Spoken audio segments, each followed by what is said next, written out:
All right, let's have a real conversation here for a second in the form of a question. How many of you out there listening and watching feel as though you've hit a lid? Maybe you've been applying for stuff, nothing's happening. Maybe you've been passed over. You feel a little bit lost in the sense, alone in a sense, right? Just opportunity's not coming my way, Ken. I'm a little frustrated. I feel like everybody else is moving and I'm hanging out in the middle of the road. If that's you, I want you to hang out with me. It's free. Tuesday, February 20th, 12 Eastern, 11 Central. What are we going to be doing? We're going to be talking about the proximity principle, how to turn connections into opportunities, where opportunities knock on your door. It is a principle that is alive and well and extremely doable. It's a free hangout. I'm going to teach you, illustrate it, and then answer your questions, how you can apply it. Visit kencoleman.com/webinars, kencoleman.com/webinars. Reserve your free spot. Again, that's Tuesday, February 20th, noon Eastern, 11 a.m. Central. Tell a friend, family member about it. It is free. Why wouldn't you do it?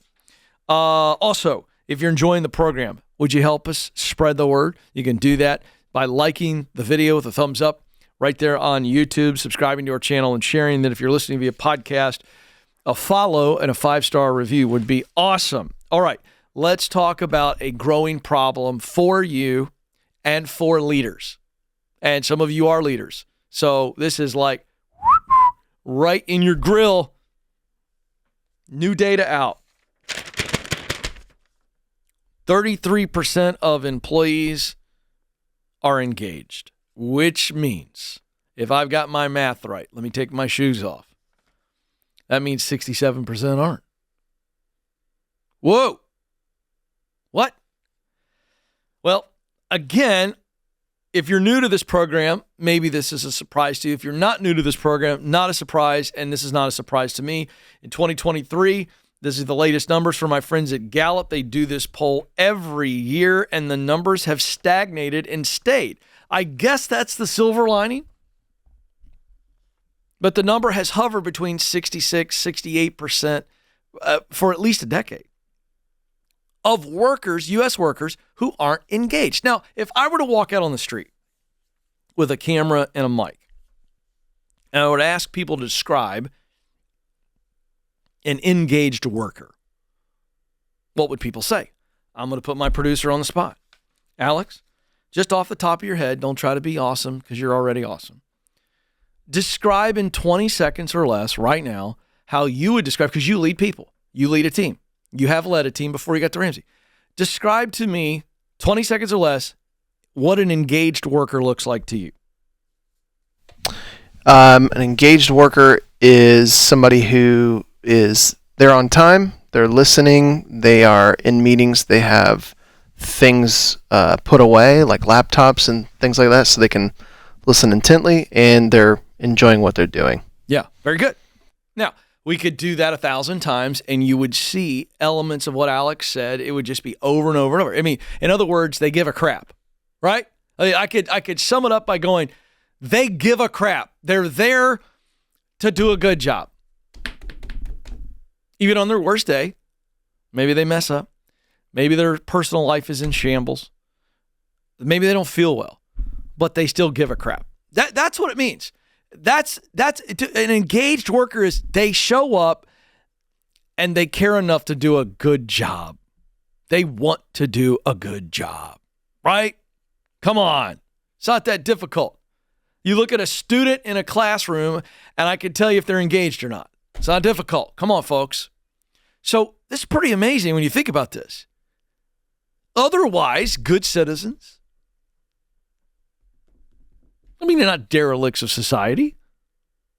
Otherwise, good people not engaged in their work. Like they don't give a crap. Now, on the surface, you could say, well, maybe they have a character problem. I don't think it's that simple. I think that people with good character can be in an environment to where they don't give a crap anymore.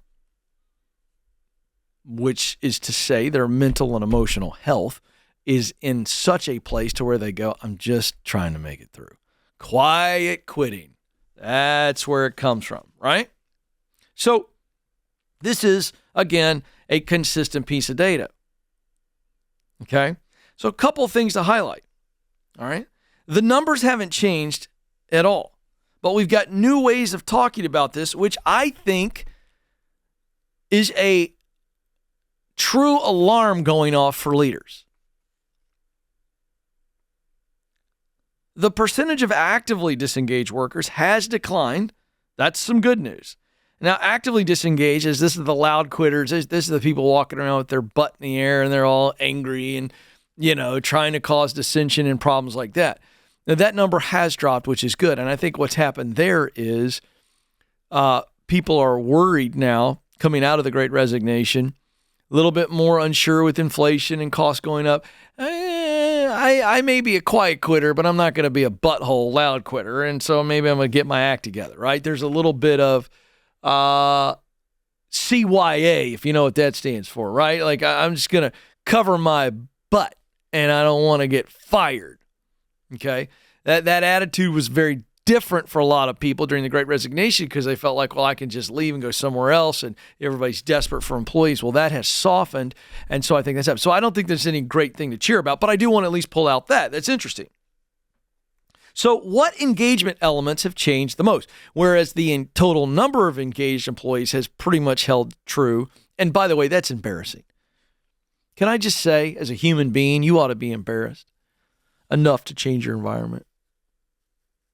Leaders, you ought to be embarrassed. You're not immune from this, leaders, managers. Listen to me, you're not immune from this.